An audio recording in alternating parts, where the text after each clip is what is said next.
If you were born poor in America today, you have a better chance of staying poor than if you were born poor in almost any other developed nation. Let me say that again. The land of opportunity now offers less opportunity than France, Germany, Canada, even Denmark. The American dream has become the American lottery, and the house always wins. This is not opinion. This is math, cold, brutal, undeniable math. And once you see the numbers, you can't unsee them. For decades, we've been told a story. The story of America as the land of meritocracy. Work hard and you'll succeed. Talent wins. Hard work pays off. Class systems are for Europe, not America. Here, everyone starts equal. This story was so powerful it shaped the world. Millions of immigrants believed it and left everything behind to come here. But that story was never entirely true, and today it's completely false. The numbers are brutal. If you're born in the bottom 20% of income earners in America, your chance of reaching the top 20% by the end of your life is just 7.5%. 7.5. In Denmark, that number is 15%. In Canada, it's 13.5%. Even in the United Kingdom, it's 9%. America used to be seen as the escape from the old world's class rigidity. Now, America is that old world. But how did this happen? How did America transform from the land of opportunity into a lottery economy? The answer isn't simple, but it is understandable. And once you understand it, everything you see around you will start to make sense. The story begins in 1973. That year, something broke in America. For 30 years after World War II, America experienced an unprecedented era. Economists call it the Great Compression. The gap between rich and poor narrowed. A CEO earned 20 times what an average worker made. Today, it's 350 times. Back then, when the economy grew, everyone's income grew. If you were at the bottom, your income rose 2.5% per year. In the middle, 2.7%. At the top, 2.4%, nearly equal.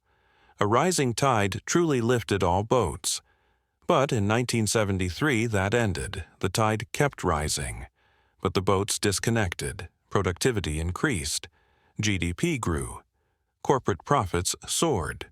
But wages froze. From 1973 to 2013, the average American worker's hourly wage, adjusted for inflation, grew by 0%. 40 years.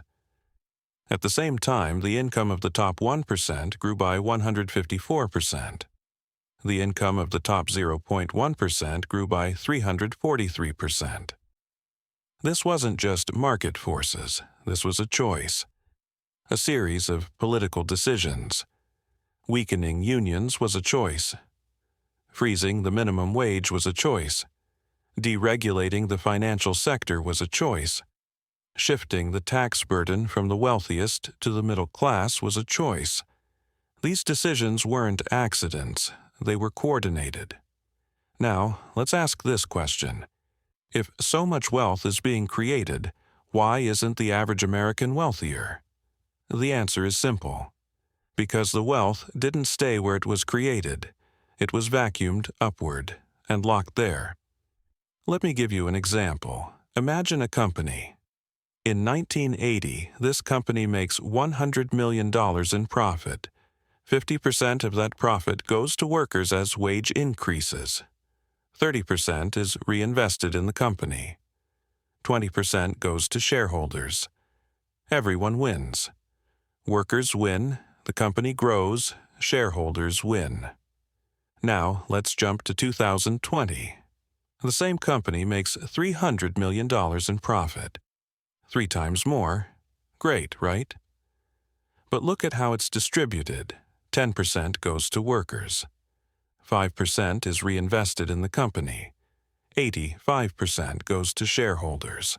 Stock buybacks, dividends, CEO compensation. The economy grew, but only one group won. This shift is the result of an ideology called shareholder value maximization. In the 1970s, what was a company's purpose? Pay employees well, produce good products, contribute to society. In the 1980s, that changed. Economists like Milton Friedman said this: "A company's only responsibility is to maximize shareholder profit. Period. Employees, they're just a cost item. Society, irrelevant, only profit, only stock price." This idea spread, and it changed everything. The result? Companies no longer make long-term investments. They don't train their workers. They don't invest in R&D. All of that reduces short-term profit. Instead, what do? They buy back their own stock. Why? Because it instantly boosts the stock price. The CEO's compensation is tied to the stock price, so the CEO is padding their own pocket. The company looks more valuable, but in reality, nothing is being produced. Just a bubble being inflated. Now, let's look at taxes. In the 1950s, the wealthiest Americans paid a 91% marginal income tax rate. 91. This might sound absurd, but it worked. Why? Because it created an incentive for the rich to invest in their workers. If you own a company and 91% of every extra dollar you earn goes to taxes, you'd rather give that money to your employees than take it yourself. You raise salaries, you give bonuses, you modernize the factory, because these expenses are tax-deductible. The result? The rich became less super rich, but the middle class exploded. Everyone won. In the 1980s, Ronald Reagan slashed those taxes. The top rate dropped to 28%. The idea was this: if the rich pay less in taxes, that money will be reinvested in the economy. It'll create jobs, wages will rise. They call this trickle-down economics. You give to the rich, and it trickles down to everyone else. Nice theory. Only one problem: it never worked. Never. The money didn't trickle down, it pooled and stayed there. Today, the top 1% of Americans own 40% of the country's total wealth. The top 0.1% own 20%. At the same time, the bottom 50% own just 2% of total wealth. 2. And this inequality grows every single day. Now let me ask you this. If the rich are this wealthy, why do they still want tax cuts? Why more? Because the game stopped being about getting rich. The game is now about winning. Crushing competitors. Getting the biggest yacht, the biggest mansion, the biggest fortune. It's no longer about need, it's about power, and power is never enough. This dynamic has hit education too. Once, America's best universities were an elevator for middle-class kids. If you were smart enough, you could go for free. In the 1960s, half of Harvard students were on financial aid. Today, 70% of Harvard students come from the wealthiest 20%. Only 20% come from the bottom 60%. Why? Because being smart isn't enough anymore. You need private tutoring, SAT prep courses, extracurricular activities. All of that costs money. A lot of money. And if you don't have it, you have no chance. Moreover, universities don't want poor students anymore. Why? Because rich families' kids pay full tuition. They donate. They build buildings. Accepting a poor student is a cost for the university. And universities are now run like corporations. Profit maximization. So they prioritize wealthy students. The result? Education stopped being an elevator. It became a wall, not keeping the rich out, keeping the poor out. The healthcare system is the same. America has the world's most expensive healthcare system. But the outcomes, nearly the worst among OECD countries. Infant mortality higher than Cuba. Average life expectancy lower than Costa Rica. Why? Because the American healthcare system doesn't produce health. It produces profit. Pharmaceutical companies, insurance companies, hospital chains, all chasing shareholder value maximization, not patient health. An American diabetes patient pays $300 per month for insulin.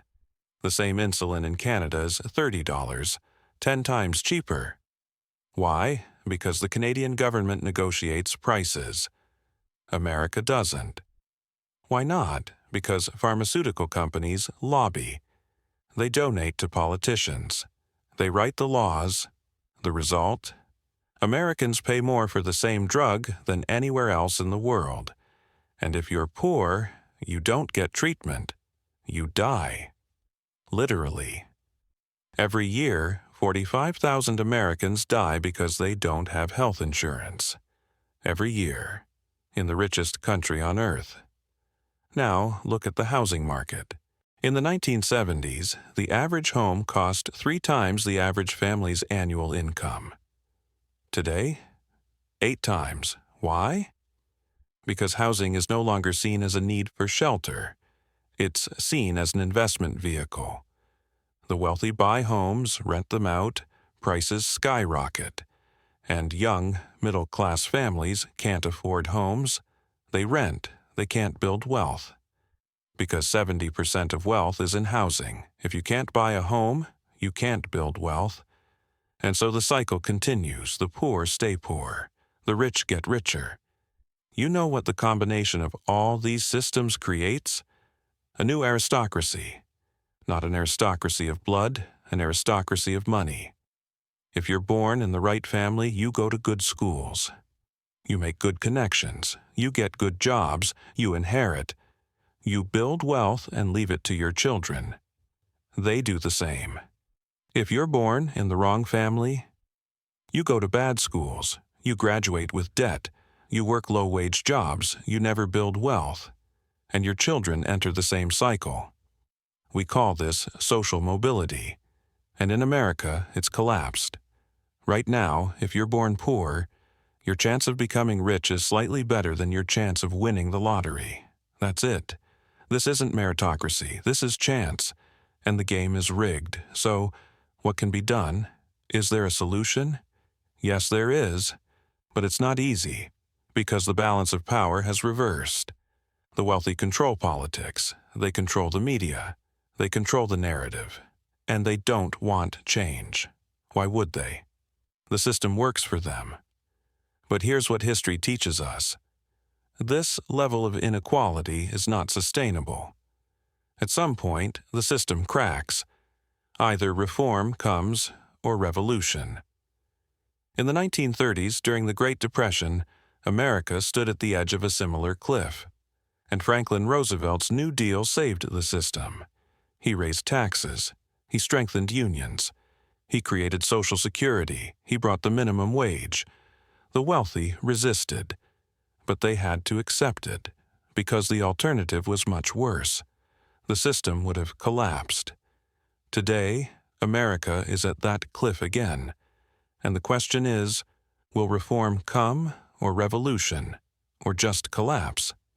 The answer depends on how quickly we wake up, how quickly we acknowledge that the American dream is a lie, and how quickly we act to rebuild it.